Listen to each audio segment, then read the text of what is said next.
कृष्णं नारायणं वन्दे कृष्णं वन्दे व्रजप्रियं कृष्णं द्वैपायनं वन्दे कृष्णं वन्दे वृधासुतं सच्चिदानन्दरूपाय विश्वोत्पत्त्यादिहेतवे तापत्रय विनाशाय श्रीकृष्णाय वयं नुमः। भक्ति भक्त भगवंत गुरु चतुर्णाम वपु एक, तिनके पद वंदन किए नाशय विघ्न अनेक। हरे कृष्ण कृष्ण कृष्ण हरे हरे, हरे राम राम राम हरे हरे। दसों दिशाओं के स्वामी मेरे गुरुदेव आराध्य देव एवं भगवत चरण रसिक वृंद सभी युगल चरण कमलों में सादर नमन।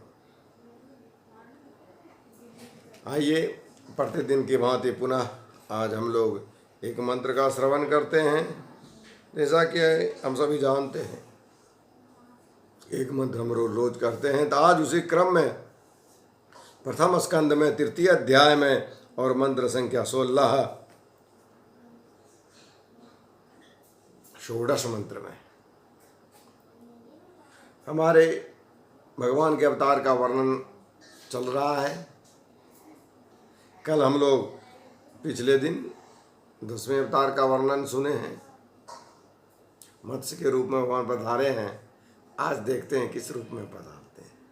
आइए सूत महाराज कहते हैं, सुरासुराणाम मुद्धिम मदनता मदराचलम दद्रे कमठ रूपेण पृष्ठ एकादशे विभो।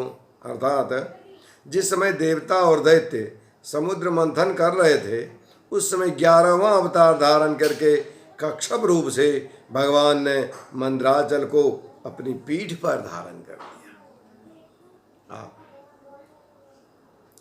देखिए भगवान के अवतार का जो वर्णन है ये उत्तरोत्तर मानव के विकास का भी वर्णन है। साइंस की दृष्टि से उत्तरोत्तर मानव के विकास का वर्णन।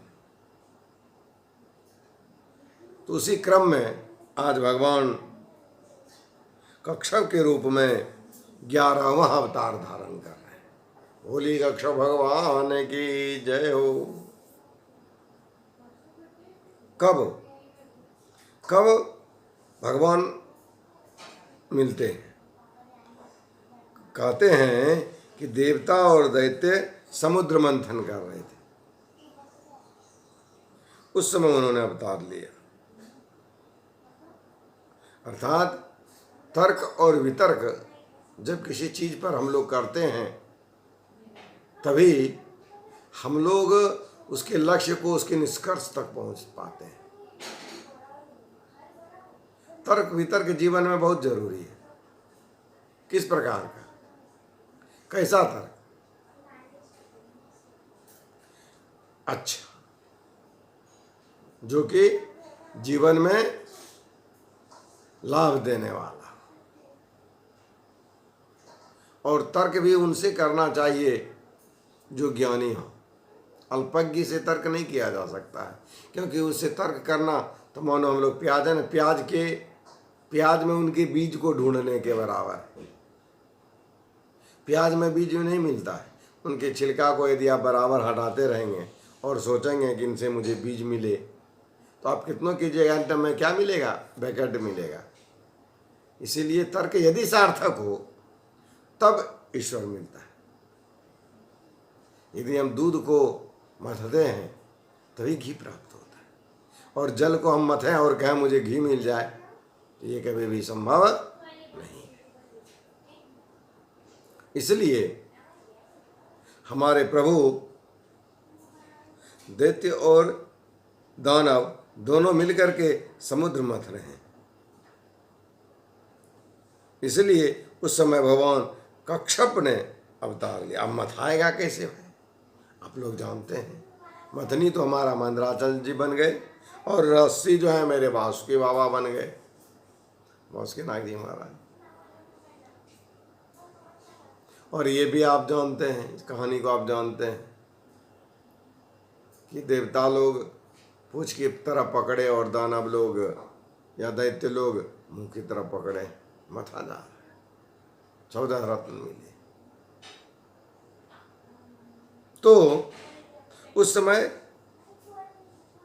अब मंदराचल पर्वत जो हैं उनको तो समुद्र में रख दिया गया, लेकिन बेस तो चाहिए जिस बेस पर वो मत आएगा। तो बेस के रूप में कौन आए? बेस के रूप में हमारे ठाकुर जी स्वयं प्रकट हो गए। बोले कोई बात नहीं है, यदि संसार का कल्याण हो, जिससे संसार का कल्याण होता है, उसमें हम मुझे छोटा भी बनने में कोई बात नहीं है। चलो, तो वो कक्षा भगवान के रूप में बन गए और वही बेस के रूप में, जहाँ की मंदार तो डूबा जा रहा था समुद्र में, तो वो उनको आकर के वहाँ अपने पीठ पर धारण किए और समुद्र मंथन हुआ, बहुत सारी चीज़ें निकले, आप लोग जानते हैं। लक्ष्मी माँ वहीं से प्रकट हुई। इसलिए ऐसे भी जब हमारा संसार, हमारा समाज, हमारा देश जब नीचे जा रहा हो, तो हम आपका बस एक ही कर्तव्य होता है कि हम किस तरह उसे बचाएं, और उसी को बचाने का जो सुगम मार्ग है, उस मार्ग को हम लोग धारण करें। और जब वो हो जाता है तो जीवन कल्याणमय हो जाता है।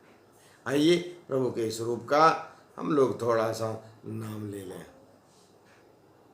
हरे कृष्ण कृष्ण कृष्ण हरे हरे, हरे राम राम राम हरे हरे।